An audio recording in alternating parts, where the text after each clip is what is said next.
സിജു രസം ഉണ്ടായിരുന്നു. സിജു എന്തേ എൻ്റെ രണ്ടാമത്തെ പുസ്തകമല്ലേ ഓ അത്, അതൊരു പ്രസ്സിൽ നിന്ന് അടിച്ച് കൊണ്ടുവരുമായിരുന്നു. അപ്പോൾ ബസ്സിലാണ് കൊണ്ടുവരുന്നത്. ബസ്സിൽ കൊണ്ടുവരുന്ന സമയത്ത് ഞാൻ ബാക്ക് സീറ്റിലാണ് ഇരിക്കുന്നത് കേട്ടോ. അപ്പോൾ എൻ്റെ ഫ്രണ്ടിൽ കുറച്ച് സ്ഥലം ഉണ്ടാവില്ലേ, അവിടെയാണ് ഇതിങ്ങനെ അടക്കാക്കി വെച്ചിട്ടുള്ളത്, പാക്ക് ചെയ്തിട്ട് ഇങ്ങനെ. അപ്പോൾ അങ്ങനെ ഇരിക്കുന്ന സമയത്ത് എൻ്റെ വലതുവശത്ത് ഒരു ചേട്ടൻ വന്നിരുന്നു. ആൾ കുറച്ച് മദ്യപിച്ചിട്ടുണ്ടായിരുന്നു അന്ന്. അപ്പോൾ ആൾ എന്നോട് കുറച്ച് നോക്കിയിരുന്നിട്ട് തന്നെ. അപ്പം ഞാൻ ഇങ്ങനെയൊക്കെ അയാൾ വീണ്ടും വിളിച്ചു.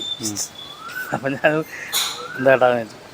അപ്പം എന്നോട് നോക്കിയിട്ട് ഇതെന്ത് വലിപ്പം വരുന്നു എന്നോട്. അപ്പം ഞാൻ ആകെ വിട്ട പോലെ ഇയാൾ എന്താണ് ചോദിക്കണെന്നായി.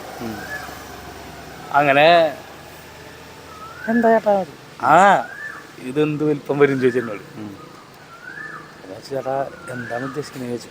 ഞാൻ പറയാം ഇതേ ഈ ആശാമരത്തിന്റെ വിത്തുകൾ, പുസ്തകത്തിന്റെ പേര് അങ്ങനെയാണല്ലോ, ആശാമരത്തിന്റെ വിത്തുകളാണ്. അപ്പൊ ഇതിങ്ങനെ പാക്ക് ചെയ്ത് വെച്ചേക്കല്ലേ. ഇയാള് വിചാരിച്ചു ഇത് അങ്ങനെ ഒരു മരം ഉണ്ടെന്ന്, അതിന്റെ വിത്തുകളാണ് ഇയാളെ വിചാരം.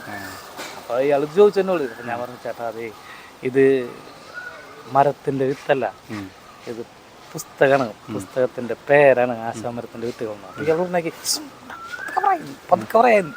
അപ്പൊ എന്താ വെച്ചാൽ പറയാം, അപ്പുറത്ത് ഒരു കള്ളുകൂടി ഇരിക്കുന്നുണ്ട്, അവൻ കേട്ട് കഴിഞ്ഞാൽ ക്ലബിൽ പറഞ്ഞ നാറ്റിക്കുത്രേ.